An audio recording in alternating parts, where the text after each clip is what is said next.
Ladies and gentlemen, friends, colleagues, it's an honor and a pleasure to stand here. I'm sorry I haven't been able to participate in the whole conference. I know all ministers say this all the time, but that's the kind of conditions we work under. Even how interesting it is, we only have limited time. I'm happy to have been able to travel from Stockholm to London to participate in this panel.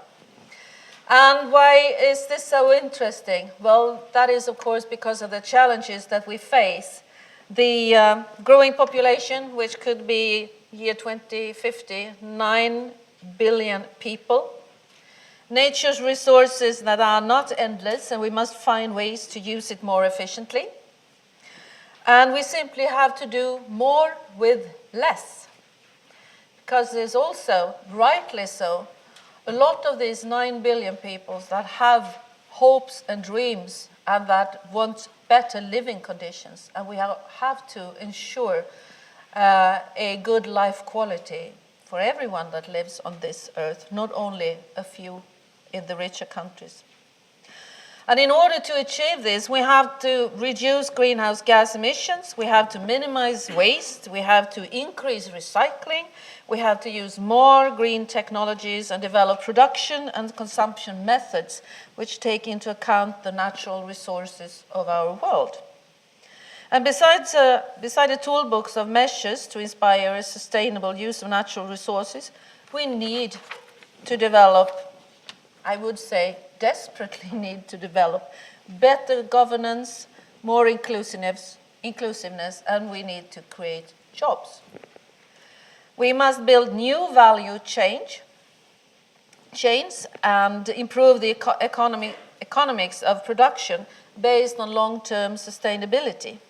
And continue our current patterns of resource use is not an option. We must use the revenues of nature's capital without eroding it. And the key to success for our governments and the business sector to join forces in the challenge to integrate these values and to promote incentives, price signals, and other market forces to work for a more sustainable use of our ecosystems and natural resources. The complex web of relationships between human existence and nature must be understood in another way than we've done it so far. And I believe that the concept of ecosystem services can help people to become more aware of these relationships and how crucial they are to our welfare. The resilience of our ecosystems is crucial for the survival of human population. It purifies air and water, helps us buffer floods. It's responsible for the nutrient cycles, decompose wastes, generate and preserve soils, supply pollination, food and fiber production, and create possibilities for recreation. It serves as engines in the greenhouse gas balance, balancing emissions and sequestrations. Personally, I find the work of the Global Initiative team, the economics of ecosystems and biodiversity, of high importance in this matter. TEEB focuses on showing the economic benefits of biodiversity and ecosystem services, and I'm sure you're well familiar with that. Its objective is to highlight the growing cost of biodiversity loss and ecosystem degradation. The global community is also working on the issue of biodiversity and ecosystem services within the Convention of Biodiversity, the CBD, and the newly established Intergovernmental Platform on Biodiversity and Ecosystem Services, EPBES. Before I continue, the question we all should ask is, how do we secure the ecosystem services? An important work has been conducted to protect nature through national parks, nature reserves, habitat protection areas, agreements, and voluntary provisions all over the globe. The green infrastructure and ecological networks needs to be strengthened, as these are key to ensure species migration and long-term survival for ecosystems, functions, and ability of the production of vital ecosystem services. The Swedish Environmental Protection Agency recently published a report about Sweden's most important ecosystem services. And last month, the government appointed a commission that will carry out an even more in-depth study on the valuing of ecosystem services. Pricing ecosystem services is rather tricky, and I'm sure many of you works with exactly this. To be honest, it might not be even possible to find monetary values of all different ecosystem services. So we have to identify what services we can't lose and find solutions for not losing them. And I've been working a lot with how to do this, but I think the comparison between states and stock market companies, if you're a company on the stock market, you have a balance sheet and a result sheet. But most states does only have the result sheet. And I think this is maybe the shortest explanation for why we need a price tag on ecosystem services. And my government's ambition is to reach a full integration of the value of ecosystem services in financial statements, political considerations, and other decisions in the community where it's relevant by 2018.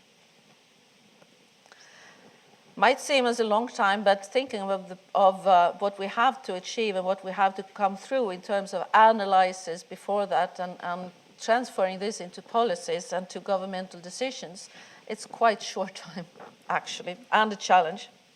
But we have initiated analysis of how to develop green infrastructure, and finally, in the beginning of 2014, we hope to release an action plan for biodiversity and ecosystem services. And there's also, to do this, it's not only to do the analysis and the statistics and so on, we also have to create an understanding with the public on what ecosystem services are and why we need them and why we need a price tag and why we need to work with this concept. And that's another struggle as a policymaker.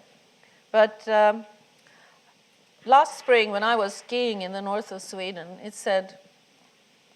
it exploded in my mailbox. And why? It was a number of very concerned Swedish citizens, angry, not concerned, angry, asking why British scientists were in Sweden to kidnap field bumblebee queens from our country. And where was the police? Where was the customs? And above all, who had promised these bumblebee queens to UK? It turned out that there is a shortage of bumblebees in UK. Many species have been extinct. And pollination is, of course, it's a good ecosystem service because it's describable. And you can understand, if you put bees at the rapeseed field, you increase the harvest with 20-25%.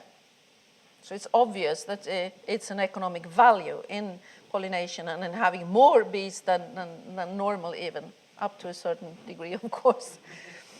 But it turned out that it was the Agriculture Agency who had promised this. It was 100 queens, and they should be reintroduced in the UK.